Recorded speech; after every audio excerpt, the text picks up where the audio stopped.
ప్రభువైన యేసుక్రీస్తు వారి రక్తం కాదండి. మేము ప్రతి వారం తీసుకుంటున్నాం కదా, రొట్టె మాత్రమే, గోధుమ పిండి రొట్టె అనుకుంటాను. ఈరోజు బాగా కాలింది, మొన్న ఏం కాలలేదు. ద్రాక్ష రసం కొంచెం పంచదార ఎక్కువైంది, తక్కువైంది ద్రాక్ష రసం అని అంటాం మనం. లేదు, అది ప్రభు శరీరము, ప్రభు రక్తం. అది ఎట్లా అవుతుంది అని అంటే, దేవుడు మానవుణ్ణి మొట్టమొదట మట్టి తీసుకొని చేశాడు. మట్టిని తీసుకొని చేసి ఆ మట్టిని ఏం చేశాడు? మనిషిగా మార్చాడు. మట్టిని మనిషిగా మార్చిన దేవుడు ఆ రొట్టెను, ఆయన ఆ రక్త ఆ ద్రాక్ష రసమును ఆయన శరీర మాంసాలుగా చేయలేడా? చేస్తాడు. కాబట్టి మనం తీసుకునేది ప్రభు యొక్క శరీరము, రక్తమే. అందులో మనం చేయి వేయాల.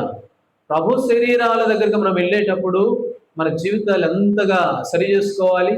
మనలో అపవిత్రత కొంచెం ఉన్నా కూడా కుదరదు. అవన్నీ కూడా ప్రభు దగ్గర ఒప్పుకోవాలి.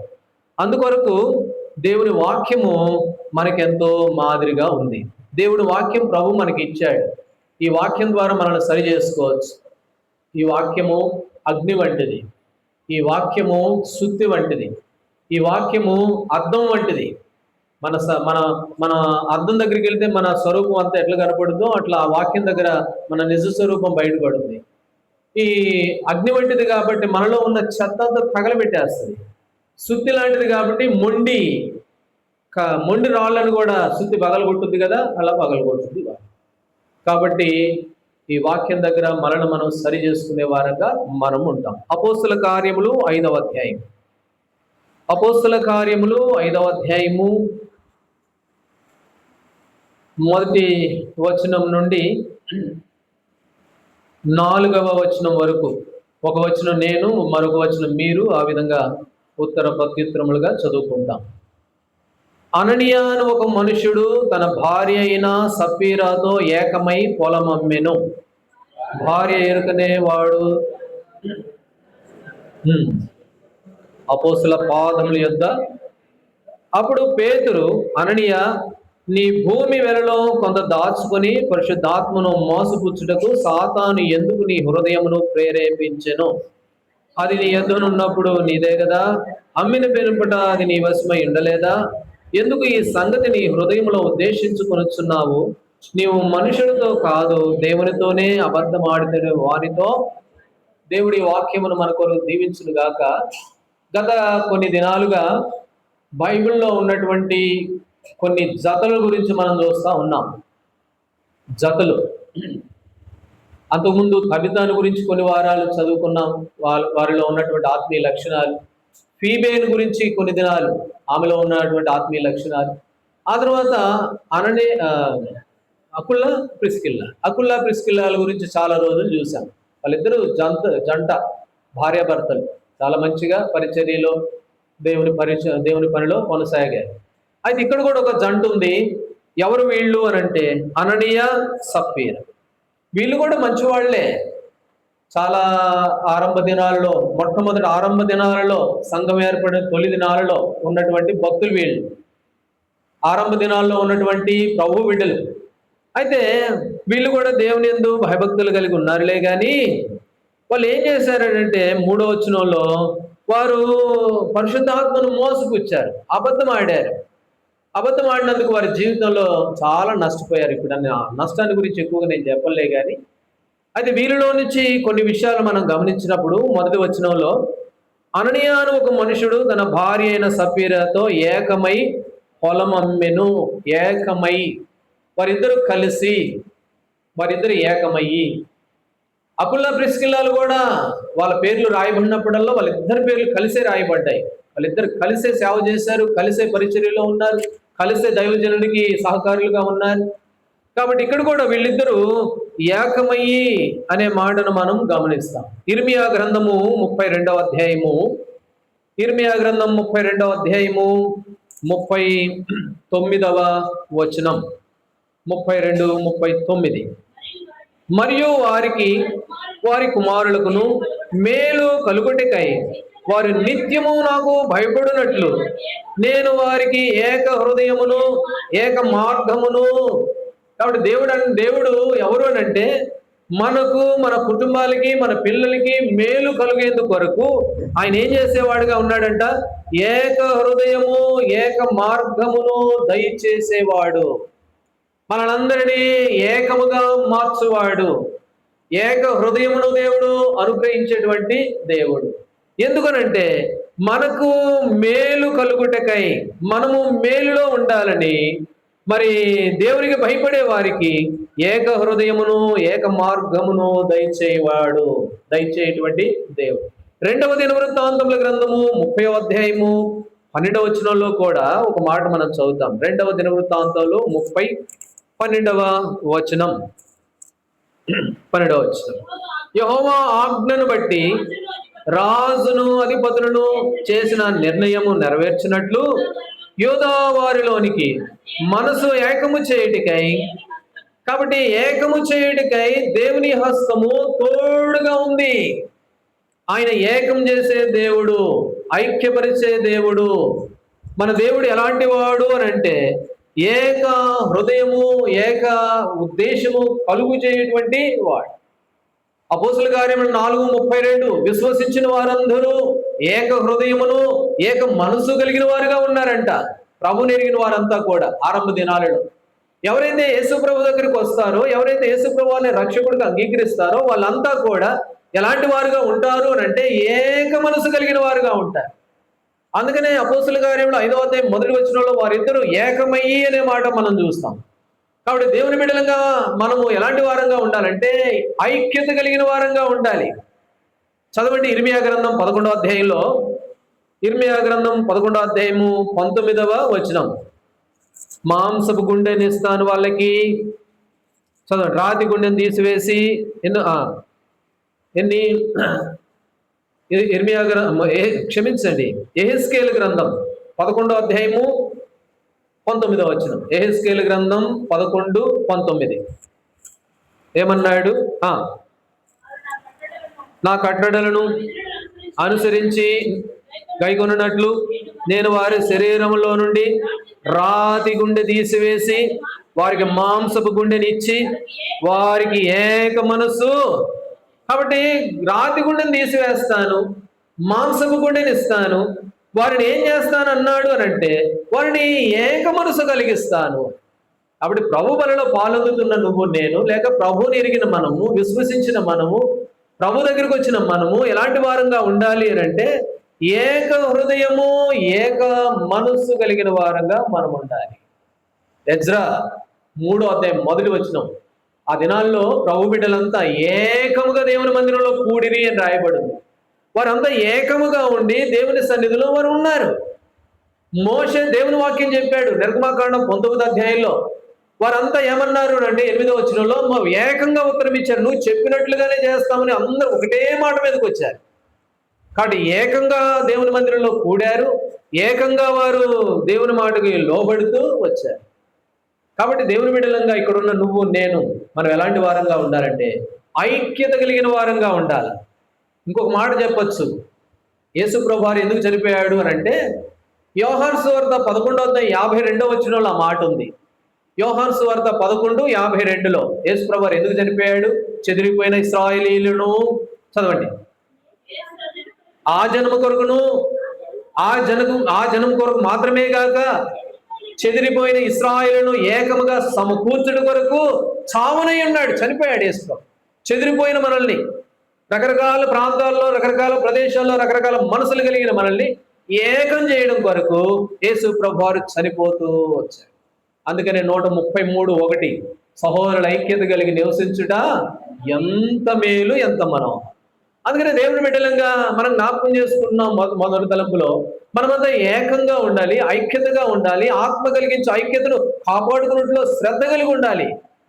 ఫిలిప్పీయులకు రాసిన పత్రికలో.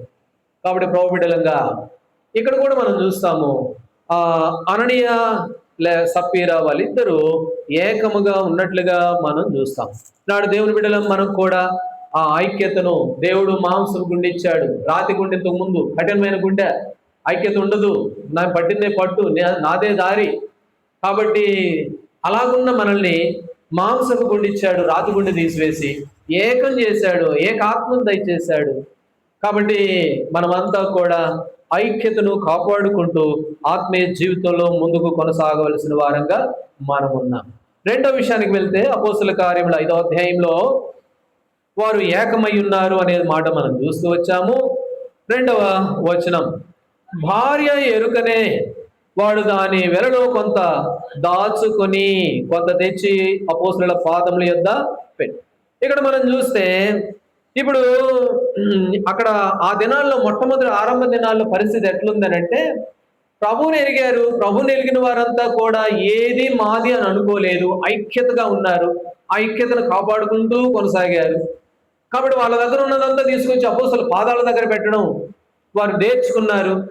వారు దేవుని ద్వారా అలాగే హెచ్చరించబడి అందరూ ఆ పని చేస్తూ ఉన్నారు. అయితే వీళ్ళు కూడా ఏం చేశారు అంటే, వీళ్ళు కూడా మరి పొలం అమ్మారు 1వ వచనంలో. 2వ వచనంలో దాని వెలలో కొంత దాచుకొని కొంత తీసుకొని లోపల పెట్టేశారు. కొంత దాచుకొని అప్పుడు వాళ్ళు అపోస్తలుల దగ్గరికి వెళ్ళినట్లుగా మనం చూస్తాం. అంటే చేతికి డబ్బులు రాగానే ఆ డబ్బు మీద వారికి ఏమొచ్చిందంటే ఆశ పుట్టింది, ఆశ కలిగింది. బైబిల్లో యెహోషువ గ్రంథం 7వ అధ్యాయంలో ఒక ఆయన ఉన్నాడు, ఆకాన్. చదవండి, యెహోషువ గ్రంథము 7వ అధ్యాయము 21వ వచనం.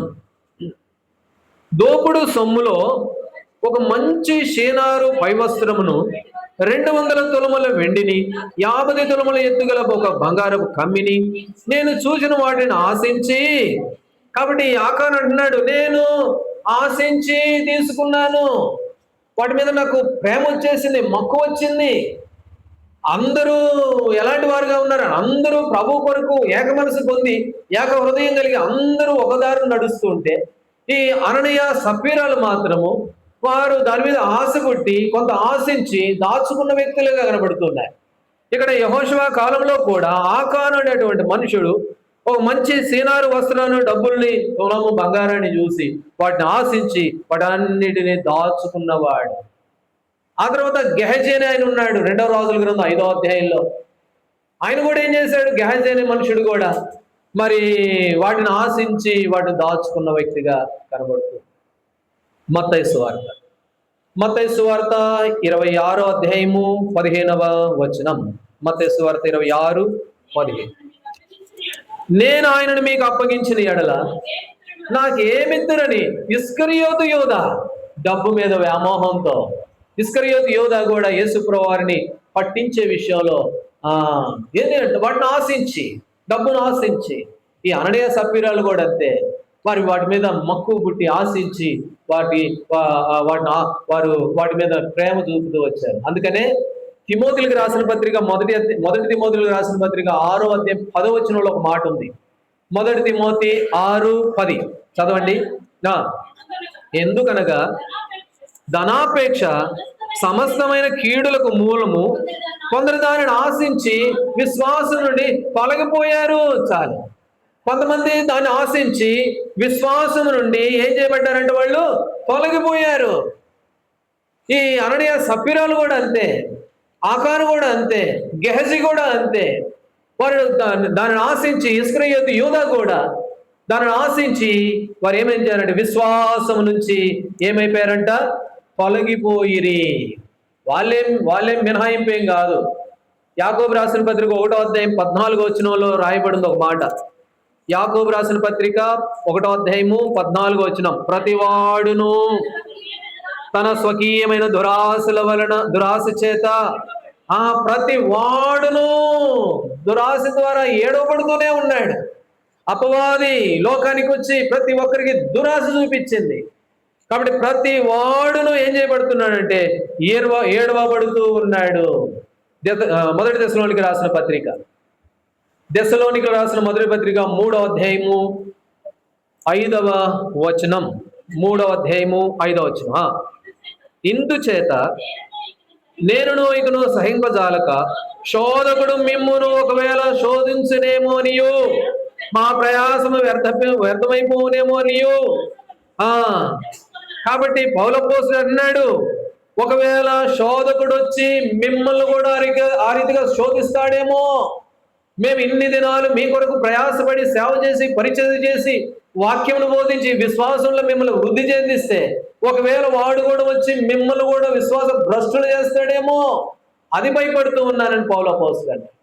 అందుకనే వాక్యంలో రాయబడింది యాకోబు 1:14, ప్రతి వాడు శోధించబడేవాడుగానే ఉన్నాడు. ఆకాను శోధించబడ్డాడు, ఇస్కరియోతు యూదా శోధించబడ్డాడు, అననీయ సప్పీరాలు కూడా శోధించబడ్డారు. కాబట్టి కొంతమంది ఆ ధనమును ఆశించి విశ్వాసం నుంచి ఏం చేయబడ్డారంట, తొలగిపోయిన వారుగా. కాబట్టి ప్రభుబిడ్డలుగా మనం జ్ఞాపకం చేసుకోవాలి, అననీయ సప్పీరాలు నష్టపోయారు. ఆ కింద వచ్చిన వాళ్ళు అది మనం చదవాలి, తర్వాత ఎప్పుడైనా ప్రవచితం అయితే వెళ్దాం. ఎందుకు నష్టపోయారు చెప్పండి? ఎందుకు నష్టపోయారు? వాళ్ళు డబ్బు ఇవ్వనందుకు కాదు, వారు నటించారు. దేవుని బిడ్డలమే అందరూ చేస్తున్నారు, మేము కూడా చేస్తున్నాం నటించారు. అది వారి జీవితంలో వచ్చిన నష్టం. కాబట్టి చూడండి, మత్తయి సువార్త 26వ అధ్యాయంలో 26:41, మత్తయి సువార్త 26:41, మీరు శోధనలో ప్రవేశించుకుంటున్నట్లు మెలకువగా ఉండి, ప్రభువైన యేసు ప్రభువు సెలవిచ్చాడు, శోధకుడు వస్తాడు, శోధిస్తాడు. ఎక్కడైనా శోధించబడతావేమో, నీవు ఆత్మీయుడు, ప్రభు బిడ్డవి, నీవు ఒకప్పుడు దాసుడివి, ఇప్పుడు విమోచించబడి స్వతంత్రుడివి, నీవు నా దాసుడివి, నా బిడ్డవి. కాబట్టి శోధకుడు నిన్ను కూడా శోధిస్తాడు కనుక జాగ్రత్తగా ఉండి మెలకువగా ఉండి ప్రార్థన చేసుకో ప్రభు. కాబట్టి ప్రభు వాళ్ళ దగ్గరికి వెళ్తుండగా మనం పరీక్ష చేసుకోవాలి. ఒకటి, ఆత్మ కలిగించే ఐక్యతను కాపాడుకుంటున్నామా, ఆ ఐక్యతలో కొనసాగుతున్నామా? రెండోది, శోధించబడుతూ ఉన్నామా? అననీయ సప్పీరాలు శోధించబడి విశ్వాసంలో తొలగిపోయిన వ్యక్తిగా ఉన్నావా? అది మనం పరీక్ష చేసుకోవాలి. సరే, మూడో విషయానికి వెళ్దాం. అపోస్తల కార్యములు 5వ అధ్యాయము 2వ వచనం. 5వ అధ్యాయం. భార్య ఎరుకనేవాడు దాని వెలలో కొంత దాచుకొని కొంత తెచ్చి కొంత తెచ్చాడు.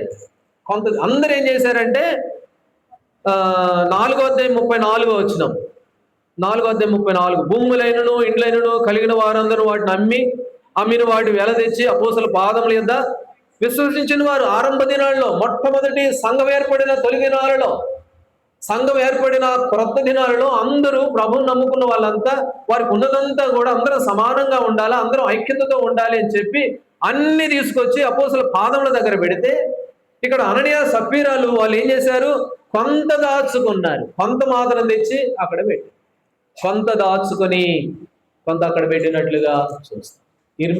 కీర్తనల గ్రంథము లేదా మొదటి తిమోతికి రాసిన పత్రిక 6వ అధ్యాయం 9వ వచనం. మొదటి తిమోతి 6:9 చదవండి. ధనవంతులగటకు ఆపేక్షించువారు శోధనలోను ఊరిలోను అవివేకయుక్తములను హానికరములైన అనేక దురాశలలో పడుదురు, అట్టి మనుషులను. కాబట్టి ధనాపేక్ష కలిగిన వారు, ధనవంతులగటకు ఇష్టపడేవారు, ధనం మీద ఇష్టం మోహం ఉన్నవాళ్ళు, వ్యామోహం ఉన్నవాళ్ళు, వారు ఏమైపోతారంట, నష్టములోను నాశనములోను పడేవారుగా. కాబట్టి అందుకని అన్నాడు, ధనాపేక్ష సమస్త కీడులకు మూలము అని. అందుకని అవి ఏం చేస్తాయి మనుషుని అంటే నష్టంలోనికి తీసుకుని వెళ్ళేవిగా ఉంటాయి. మత్తయి సువార్త 6:24 చదవండి ఒక మాట.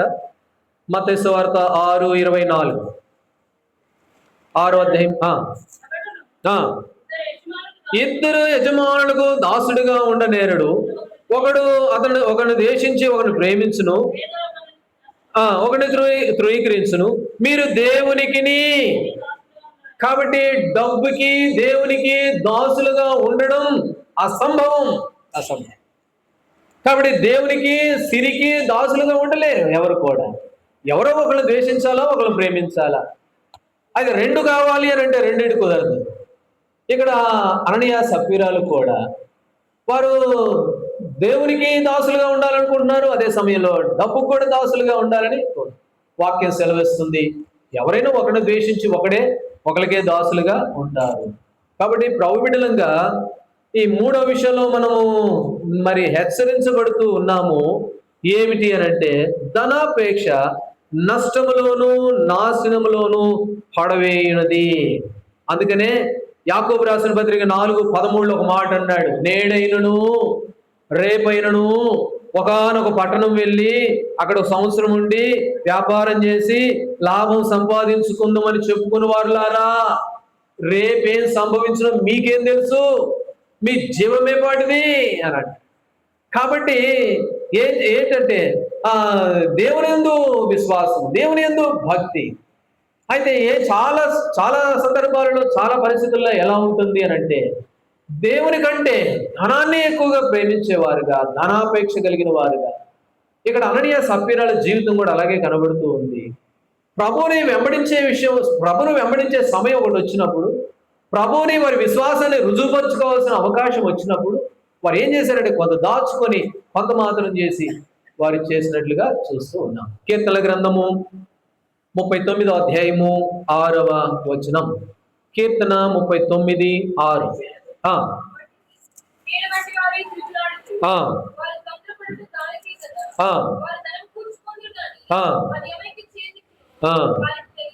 వారు ధనము కూర్చుకుందరు గాని అది ఎవని చేజిక్కునో. కాబట్టి ఎవరికి చెల్లిపోద్దో మనకే తెలియదు. అందుకనే దేవుని బిడ్డలంగా మనకున్న వాటితో తృప్తి పడుతూ ప్రభువును కనపరుస్తూ ప్రభువును ఆరాధిస్తూ మన విశ్వాసం కాపాడుకుంటూ మనము ముందుకు వెళ్ళవలసిన వారంగా ఉన్నాం. ఇక్కడ అననీయ సప్పీరాలు వారి జీవితంలో విశ్వాసం నుండి తొలగిపోయారు, విశ్వాసంలో నుంచి బలహీనపడ్డారు, సిరికి దేవునికి దాసులుగా ఉండాలని ఆశపడ్డారు. అది ఎంత మాత్రం కూడా. యెషయా గ్రంథంలో చదవండి, యెషయా గ్రంథము లేదా 1 తిమోతి 6:18 ఒక మాట చదువుకుంటాం. 6:18. వారు వాస్తవమైన జీవమును సంపాదించుకునే నిమిత్తము రాబో కాలమునకు మంచి పునాది తమ కొరకు వేసుకొనుచు మేలు చేయవారును సత్క్రియలు ధనం గలవారును ఔదార్యము గలవారును తమ ధనములో ఇతరులకు పాలిచ్చువారునై ఉండవలనని వారికి ఆజ్ఞాపించు. వాళ్ళు ఎలాంటి మేలు చేసేవారుగా ఉండాలని ఆజ్ఞాపించు. వాళ్ళు ఎలాంటి వారుగా ఉన్నారంటే ఇతరులకు మేలు చేసే వాళ్ళుగా కనబడటం లేదు. వాటిని ఆశించి వాటిని నమ్మి వాటితోటే కొనసాగుతూ భక్తి విషయంలో తొలగిపోయేవారుగా ఉన్నారు. అందుకనే తమ ధనములో ఇతరులకు పాలిచ్చువారునై ఉండవలని వారికి ఆజ్ఞాపించము చెప్పాడు. ఇప్పుడు చదవండి యెషయా గ్రంథం 57:19 వచనం. యెషయా గ్రంథం 57:19. వారిలో కృతజ్ఞత బుద్ధి పుట్టించుచు. కాబట్టి వారిలో ఏం పుట్టిస్తున్నాడంటే దేవుడు కృతజ్ఞతా బుద్ధి పుట్టిస్తూ ఉన్నాడు. అయితే కృతజ్ఞతా బుద్ధి దేవుడు పుట్టిస్తున్నాడు కానీ మనం పుట్టిన బుద్ధిని వెంటనే చంపుతా ఉంటాం చాలాసార్లు. దేవుడు కృతజ్ఞతగా ఉండు, కృతజ్ఞతగా జీవించు, కృతజ్ఞతతో ఉండు అని కృతజ్ఞతా బుద్ధి దేవుడు పుట్టిస్తే ఆ కృతజ్ఞతా బుద్ధిని పక్కన పెట్టి మనం ఎట్లా ఉంటామంటే ధనమును ఆశిస్తూ ధనమునే నమ్ముతూ దేవునికి దూరస్తులుగా. ఇక్కడ అననీయ సప్పీరాలు కూడా అలాంటి వారిగానే మూడవదిగా వారు కనబడుతూ ఉన్నారు అని. సరే, ఇప్పుడు 4వ విషయానికి వెళ్దాం. అపోస్తుల కార్యములు 5వ అధ్యాయం. అపోస్తుల కార్యములు 5వ అధ్యాయము 3వ వచనం. అప్పుడు పేతురు, అననీయ, నీ భూమి వెలలో కొంత దాచుకుని పరిశుద్ధాత్మను మోసపుచ్చుటకు ఎందుకు నీ హృదయమును ప్రేరేపించెను? ఇప్పుడు వచ్చాడు. వారు అపోస్తుల పాదాల దగ్గరికి వచ్చారు. వారు కొంత దాచుకున్నారు, ఎందుకంటే దాని మీద వారికి ఉన్నటువంటి ఆశ, మక్కువ. అయితే వారు ఏం చేశారు? కొంత దాచుకొని అని 3వ వచనంలో కూడా మనం చూస్తాం. దాచుకున్న వారు. కీర్తనల గ్రంథము 24వ అధ్యాయము 4వ వచనం చదవండి. 24:4. వ్యర్థమైన దాని యందు మనసు పెట్టకయు కపటముగా ప్రమాణము చేయకయు. చాలు. ఇప్పుడు ఆ దినాల్లో అపోస్తుల కార్యములు 5వ అధ్యాయంలో ప్రభువుని ఎరిగారు. 4వ అధ్యాయంలో చాలా మంది వారంతా ఒక్కటిగా ఉన్నారు. మనమందరం పని చేద్దాంరా అనుకున్నారు. ఏంటి అని అంటే మనలో ఒకడు ఎక్కువగా ఉండకూడదు, ఒకడు తక్కువగా ఉండకూడదు. ప్రభు మనకి నూతన హృదయం, ఏక మనసు దయచేశాడు కాబట్టి మనకున్నవన్నీ కూడా మన అపోస్తుల దగ్గర పెడదాం, వాళ్ళే అందరికి సమానంగా చూసుకుంటారు. మనం ఆ విధంగా ప్రభువును వెంబడిద్దామని ఒక తీర్మానం చేసుకున్నారు అందరూ.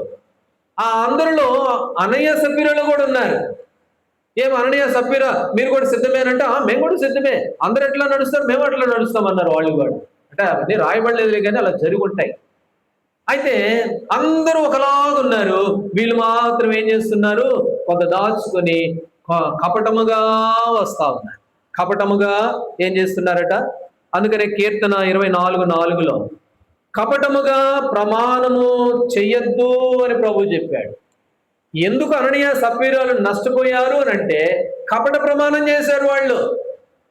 కపటంగా ఏం చెప్పారంటే మేము కూడా అందరితో పాటు చేస్తున్నాము అన్నట్టుగా. మీకు అర్థం కావాలంటే ఒక చిన్న సామెతగా ఒక చిన్న కథ ఏంటంటే, ఒక ఊర్లో ఓ మంచి ప్రెసిడెంట్ ఉన్నాడంట. మంచి ప్రెసిడెంట్, ఊరు మొత్తానికి చాలా ఇష్టమైనోడు ప్రెసిడెంట్. అయితే ఆయనకు కూతురు ఉంటే ఆ కూతురు పెళ్లి జరుగుతుందంట.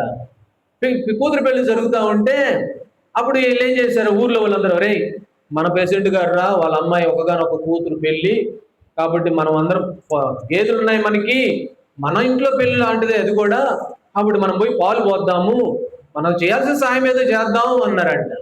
సరేలే అనుకొని అక్కడ 2 నీళ్ళు ఒక డ్రమ్ములు పెట్టారు, పాల డ్రమ్ములు. అయితే వారిలో ఒకడు అనుకున్నాడంట, ఊళ్ళో వాడు, చాలా మంది పాలు పోస్తారు కదా, ఈ చెమ్ములో కొంచెం ఈ నీళ్లు కలవా, అన్ని పాలలో ఈ నీళ్లు కలుస్తాయని మూత పెట్టుకొని నీళ్ళ పాలులాగానే జాగ్రత్త తెచ్చి అందులో పోసాడండి.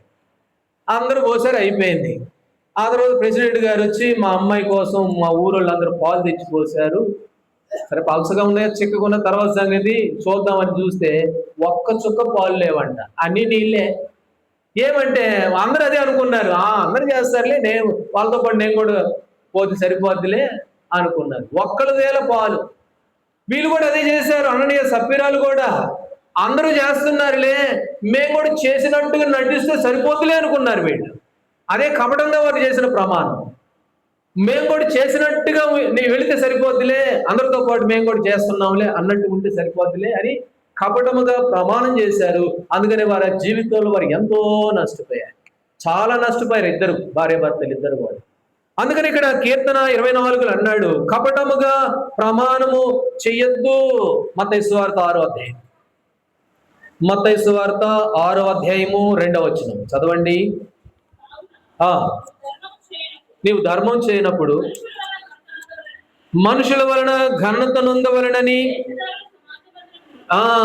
వేషధారుల సమాజ మందిరంలోను వీధుల్లోనూ, కాబట్టి నీవు ధర్మం చేయడం మనుషుల వలన ఘనత పొందాలని, మనుషులు మెప్పు కోరాలని చేయబాకు. మత్తయి సువార్త 23వ అధ్యాయం 5వ వచనం, 23:5 మనుషులకు కనబడ నిమిత్తము తమ పనులు చేయుదురు. మనుషులకు కనబడాలని పనులు చేస్తారు. మనుషులు మమ్మల్ని మెచ్చుకోవాలని చెప్పి ప్రమాణం చేస్తూ ఉంటారు. మేము కూడా చేస్తాం, మేము కూడా అది చేస్తాం, ఇది చేస్తాం, ఏది అందరి ముందు మనుషులకు మెప్పు కావాలా, మనుషుల పేరు కావాలా. ఈ అననీయ సప్పీరాలు చేసిన పని కూడా అదే. కపటంగా చెప్పారు, మేము కూడా అవును అందరితో పాటు మేము అని. కపటమే, అంతా మోసమే లోపలంతా. అందుకని వారి జీవితంలో అంటాడు, మనుషులకు కనబడాలని వ్యర్థంగా చేయొద్దు, కపటంగా ప్రమాణం చేయొద్దు. 32వ కీర్తన 2వ వచనం, 32వ కీర్తన 2వ వచనం, ఆత్మలో కపటము లేనివాడు ధన్యుడు. ఎవరు ధన్యులు? ఎవరు ప్రభు బిడ్డలు? ఎవరు గొప్ప ఆశీర్వాదం పొందిన వాళ్ళు అంటే ఆత్మలో కపటం లేనివాడు ధన్యుడు. ఆత్మలో కపటం ఉన్నవాడు ధన్యుడు కాదు. యేసుప్రభు వారు ఒక ఆయన గురించి ఆ సాక్ష్యం ఇచ్చాడు. ఎవరు చెప్పండి?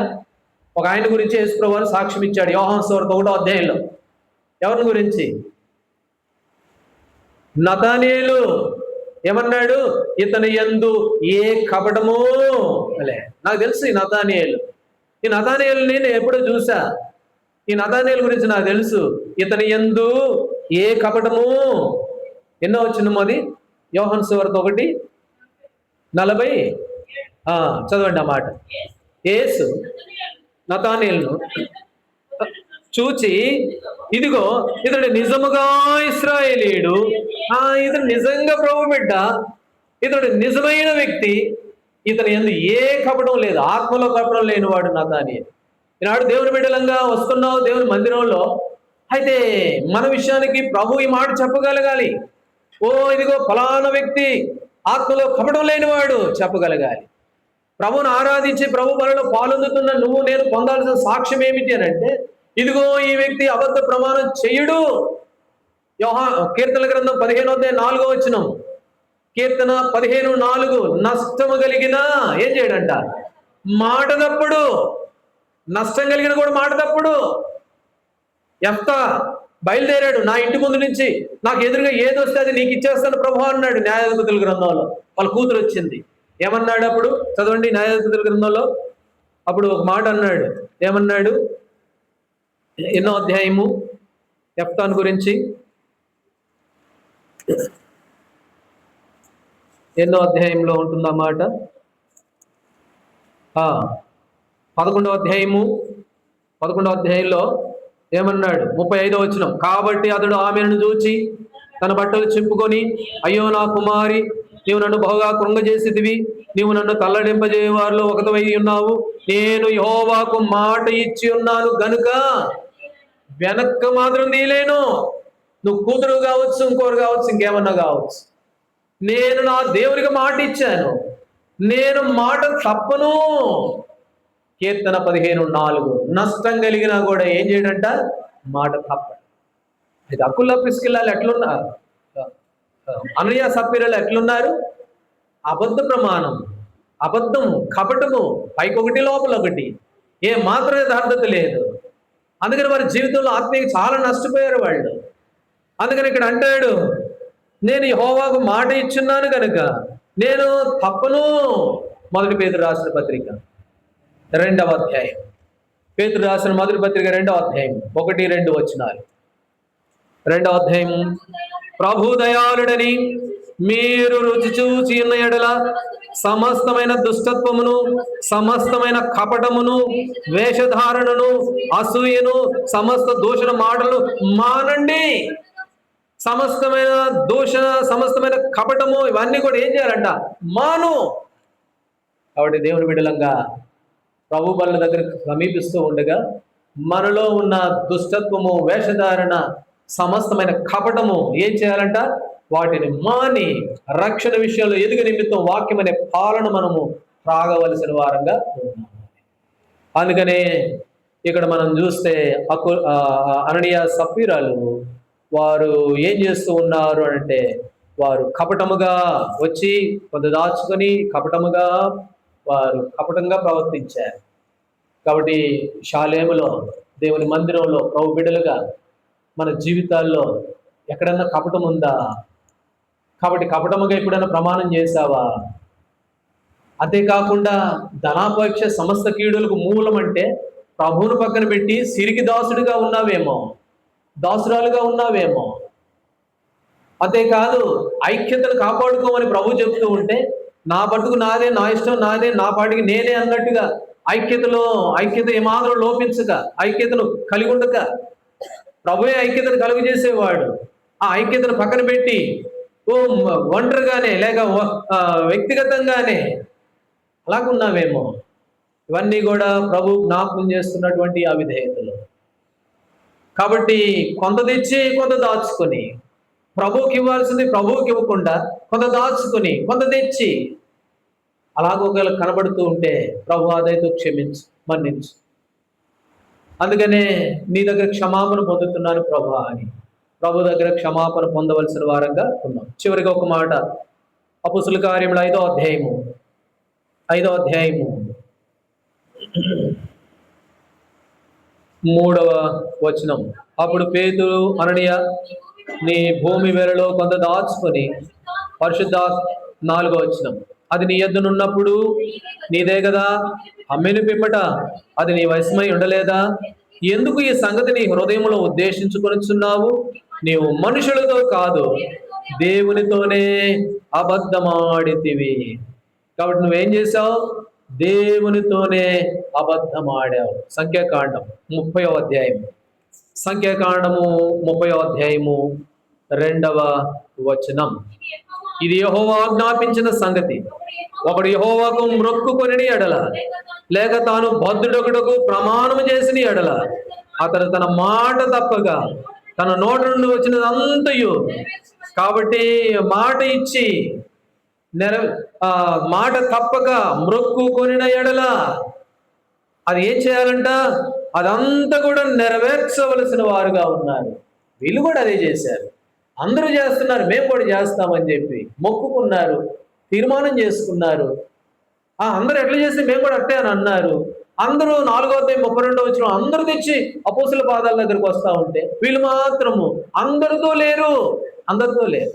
వీళ్ళు ఎట్లున్నారు అంటే వీళ్ళు మాత్రం సపరేట్గా ఉన్నారు. వీళ్ళిద్దరు సపరేట్గా ఉన్నారు. ఎందుకంటే అబద్ధ ప్రమాణం చేసేవాళ్ళు, పరిశుద్ధాత్మను మోసపుచ్చేవాళ్ళు. వీళ్ళు సంఘములో, దేవుని మందిరంలో దేవుని పరిశుద్ధాత్మ ఉంటే పరిశుద్ధాత్మను మోసపుచ్చారు అననీయ సప్పీరా. మాట భక్తులు ఏమన్నారు?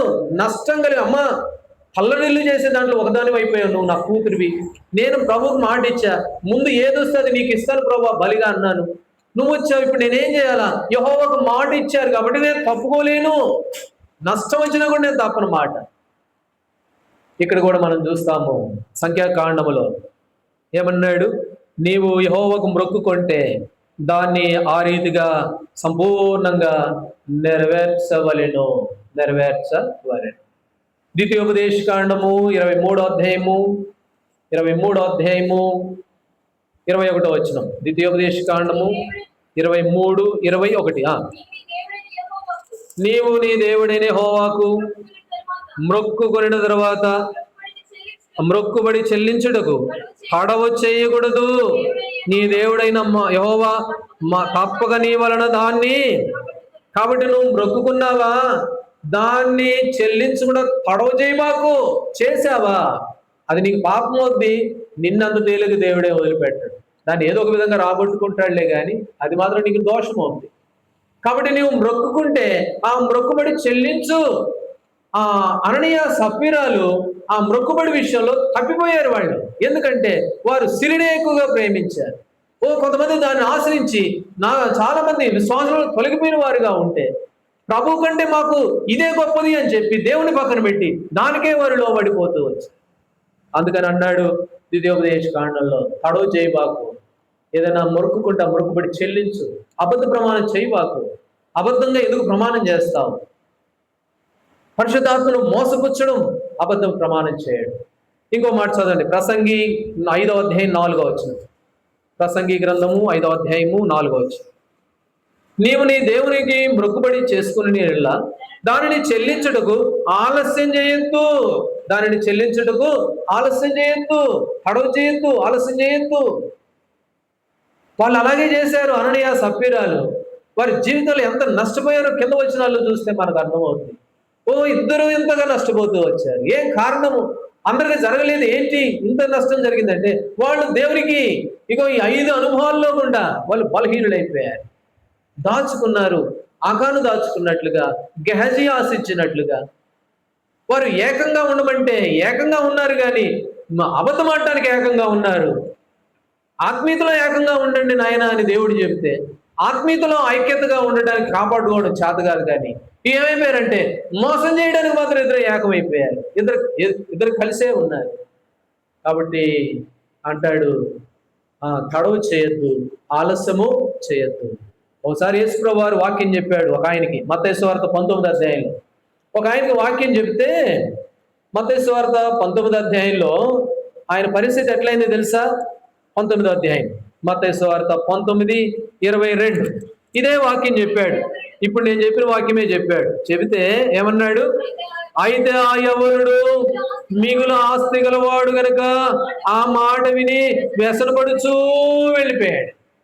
యేసుప్రభువు వారు కూడా చెప్పాడు, నీవు నన్నే ప్రేమించు, నన్నే వెంబడించు, నా మాట విను, నీవు కపటం లేనివాడిగా జీవించు, ప్రభువుతో కొనసాగు అని ఆ వాక్యం చెప్పేసరికి ఆ యవనస్తుడు చాలా డబ్బున్నాడు కాబట్టి మిగులు వెసరపడుచూ వెళ్ళిపోయాడంట.